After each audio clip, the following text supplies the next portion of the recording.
नमस्कार दोस्तों, मैं योगाचार्य विशाल शर्मा। स्वागत है आपका हमारे प्योर योग के YouTube चैनल पर।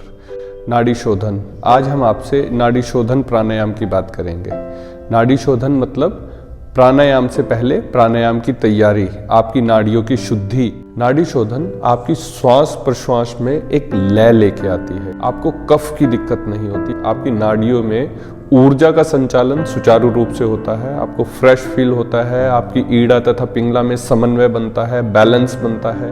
किसी भी प्रकार के मानसिक तनाव में यह बहुत सहायक है। आप इसे कम से कम 5 बार, अधिक से अधिक 12 बार कीजिए। प्राणायाम करने से पहले नाड़ियों की शुद्धि की जाती है, जो कि नाड़ी शोधन के माध्यम से होती है। नाड़ी शोधन का अच्छा अभ्यास होने के बाद प्राणायाम किए जाते हैं, और जब नाड़ी शोधन करके प्राणायाम किए जाते हैं तो उनका रिजल्ट बहुत अच्छा आता है। सबसे पहले बात करते हैं नाड़ी शोधन क्या है।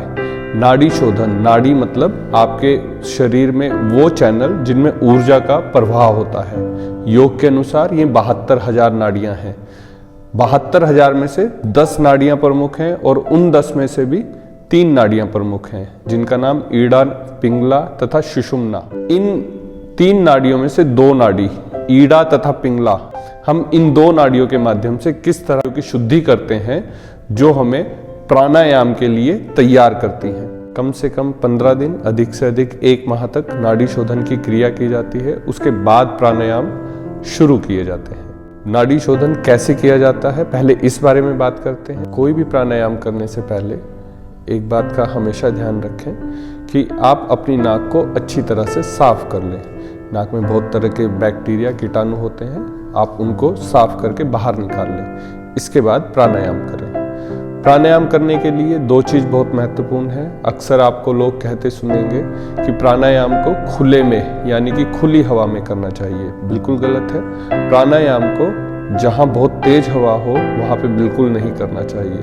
प्राणायाम को आप किसी कमरे में जहाँ पे सफोकेशन ना हो, हवादार कमरा हो, फ्रेश एयर हो, वहाँ बैठ के आराम से कर सकते हैं।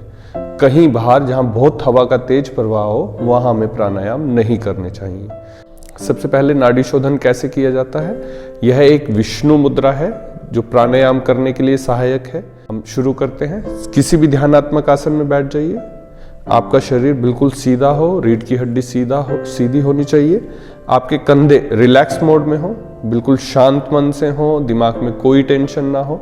उसके बाद आप अपने थंब से अपनी राइट नोज को क्लोज कीजिए, लेफ्ट साइड से इनहेल कीजिए। देखिए किस तरह।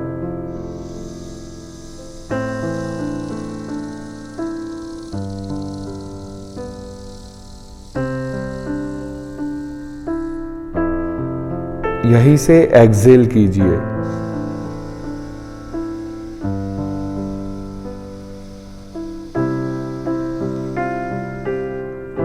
फिर से इनहेल कीजिए।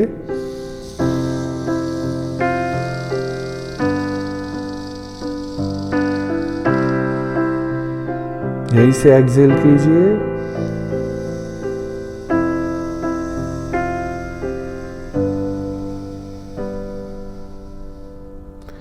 यानी कि एक ही नोज से आपको श्वास लेनी है, श्वास छोड़नी है।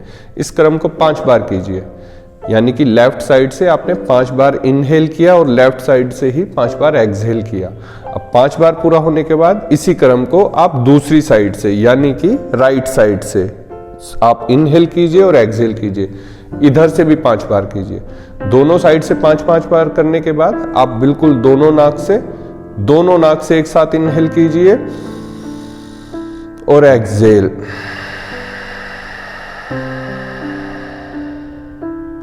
इसको भी 5 बार कीजिए। यानी कि 5 बार लेफ्ट से श्वास ली, 5 बार राइट से श्वास ली, और 5 बार दोनों नोज से श्वास ली और छोड़ी। यह एक क्रम हुआ। इस क्रम के कम से कम 4 से 5 राउंड कीजिए। यह हुआ नाड़ी शोधन बिगनर्स के लिए। जब आप पहला स्टेप कम से कम 15 दिन कर लें, तो इसके बाद नाड़ी शोधन का दूसरा स्टेप, दूसरा चरण, वह कैसे किया जाता है, आइए देखते हैं। आप विष्णु मुद्रा बनाइए और थंब से अपनी राइट नोज क्लोज कीजिए। लेफ्ट साइड से एक लंबा गहरा सांस लीजिए।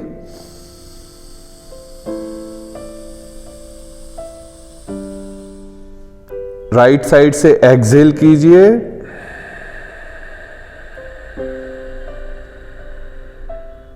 फिर राइट से इनहेल, लेफ्ट से एक्सहेल।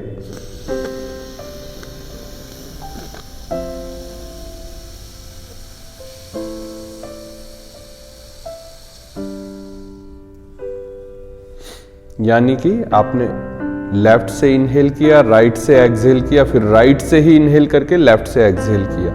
यह हुआ एक श्वास, यानी कि आपने एक बार नाड़ी शोधन किया। इसे कम से कम 5 बार, अधिक से अधिक 12 बार कीजिए। दिन में आप इसे 2 से 3 बार कर सकते हैं। कई लोग इसे अनुलोम विलोम का नाम देते हैं, पर यह नाड़ी शोधन है। यह आपकी नाड़ियों की शुद्धि करती है तथा आपको प्राणायाम के लिए तैयार करती है। अगर यह नाड़ी शोधन है तो अनुलोम विलोम क्या है? अनुलोम विलोम में और नाड़ी शोधन में क्या अंतर है, हम इसको अगली वीडियो में जानेंगे। लेकिन अभी आप इतना समझिए कि यह नाड़ी शोधन कहलाया जाता है। नाड़ी शोधन को करते वक्त ध्यान देने योग्य बात क्या है?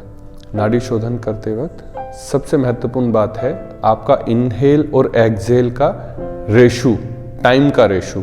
यानी कि आपने कितनी देर में इनहेल किया और कितनी देर में एक्सहेल किया, इसका रेशो 1/4 होना चाहिए।